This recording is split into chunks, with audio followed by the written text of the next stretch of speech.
ce sont des criminels, des braqueurs, des violeurs. Tous ont purgé de longues, voire très longues peines. Ici, ils espèrent obtenir une libération conditionnelle. C'est la première fois qu'une caméra de télévision est autorisée à entrer dans ce centre national d'évaluation. Vous allez découvrir comment l'équipe évalue la dangerosité de ces détenus. Sont-ils réinsérables? Au moment où ils arrivent, la justice se pose encore la question. On ne les connaît pas, on a eu une partie de leur dossier, donc le dossier arrive aujourd'hui. Donc maintenant on a 6 semaines avec eux pour les découvrir et évaluer la dangerosité dans le cadre d'un aménagement de peine. L'enjeu pour eux, c'est la sortie, après parfois une bonne partie de la vie passée derrière les barreaux. Une grosse peine, avec les transferts, on fait le tour de la France. J'ai fait à l'époque Lyon, Saint-Paul-Saint-Jean, Saint-Quentin-Faladier, Le Pontet, Moulin-Isère, et voilà, aujourd'hui on arrive en fin de peine. Combien d'années? Là je suis sur ma 16e année. En fin de compte, tu arrives ici, t'es un peu stressé, tu te poses des questions, ça va se passer, est-ce que ça va bien se passer ou pas bien se passer, voilà. L'évaluation démarre dès leur arrivée. L'installation en cellule, le comportement avec les surveillants et les autres détenus, tout est observé en détail. Celui qui était déjà un peu énervé au niveau du greffe. Et voilà, c'est quelqu'un qui peut être très très perturbé par un changement d'établissement.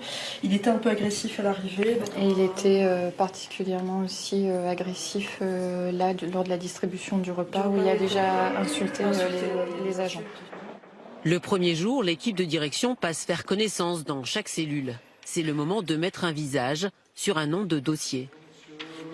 Donc là, on vous laisse vous installer ce week-end, tranquillement, prendre un peu vos marques. Le régime de détention est presque le même que dans n'importe quelle prison. Promenade, activités culturelles et sportives. Sauf qu'ici, les détenus vont être soumis pendant 6 semaines à une série d'entretiens psychologiques. Ils vont devoir revenir sur tout leur parcours en prison depuis les faits. Des faits qu'ils n'ont souvent plus réévoqués depuis de nombreuses années.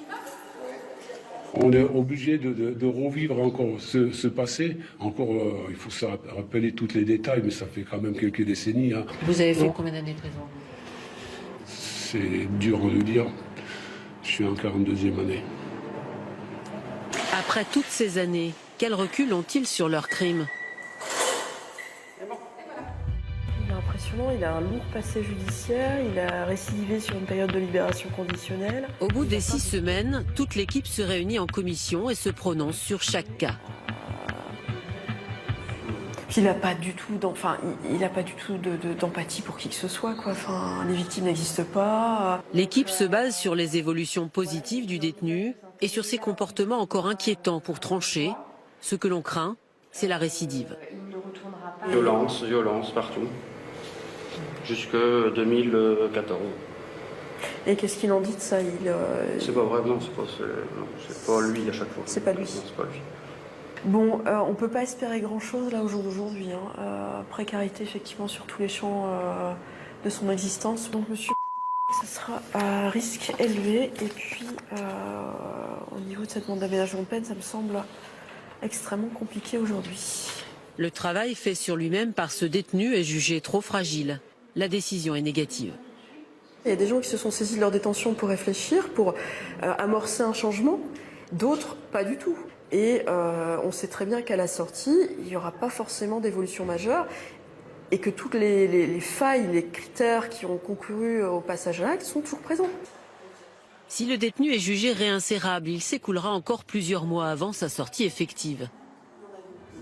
Sur plus de 600 détenus évalués depuis 2012, le CNE de Sequedin a estimé que la moitié présentait encore un risque élevé de récidive. Mais son avis n'est que consultatif. Dans tous les cas, c'est le juge d'application des peines qui décidera de la remise ou non en liberté.